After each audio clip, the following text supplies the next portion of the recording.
என்ன சொல்றாரு? கிறிஸ்துவ விசுவாசம் என்பது படித்தவர்கள் தெளிவாய் தெரிந்து கொள்ள வேண்டிய விஷயம். அதனால தான் சொல்றாரு, கண்ணை மூடினுங்க கீழே மயக்கம் அடிச்சு கீழே விழுந்துருங்கன்னு சொல்லல, கண்ணை திறந்து சத்தியத்தை நல்லா பாருங்க அப்படின்னு சொல்லிட்டு இருக்கு. வேதம் உங்க கையில் இருக்கு, தெளிவா பாருங்க. வயசான பாட்டிகளுக்கெல்லாம் பைபிளே தெரியாது பாருங்க, ஏதோ ஒன்று ஆவியில் நிறைஞ்சு கீழே என்ன பண்ணிடுறது, விழுந்துடுறது பாருங்க. ஆண்டவர் சொல்றாரு, இதை தீர விசாரிக்க வேண்டும், அறிந்து கொள்ள வேண்டும். இந்த வார்த்தையில வல்லவர்களா எப்படி மாறுவது, அது நமக்கு என்னவாய் செய்யும் அப்படின்றது வாசிங்க. இப்ப இந்த 19வது வசனத்தை பார்த்துட்டுங்க. அடுத்தது சாரி ரோமர்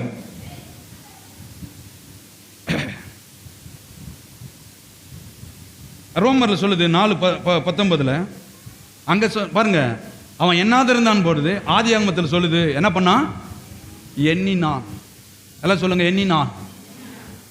யாருக்குமே உங்க பிரச்சனையை நாங்க பார்க்கறதே கிடையாது, ஆண்டவர் வார்த்தையை தான் பார்க்கறேன்னு சொல்ல முடியுதா? ஏன்னா ஒன்றும் இல்லை, ஒரு சின்ன விரலில் எதனா ஒரு காயம் ஏற்பட்டுச்சுன்னா எண்ணம் முழுவதும் எங்கே தான் இருக்குது, ஐயோ இப்படி ஆயிடுச்சு இப்படி ஆயிடுச்சு அப்படி தான் இருக்கு. அப்படின்னா என்ன, எண்ணி பார்க்குறான்.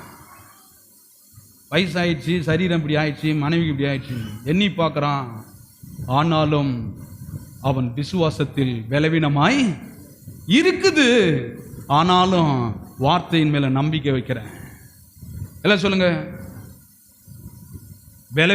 பலவீனத்திலும் தேவனுடைய வார்த்தையின் மேல் நம்பிக்கை வைக்கிறேன். அதை தான் அவன் செஞ்சான். அன்னைக்கு பலவீனம் இல்லை அப்படின்றதெல்லாம் சொல்லலை, இருக்கு, குறை இருக்கு, பிரச்சனை இருக்கு, வியாதி இருக்கு, வறுமை இருக்கு, உங்க மனம் முழுவதும் அதில் தான் நிறைஞ்சிருக்குது, கவலைப்படுது.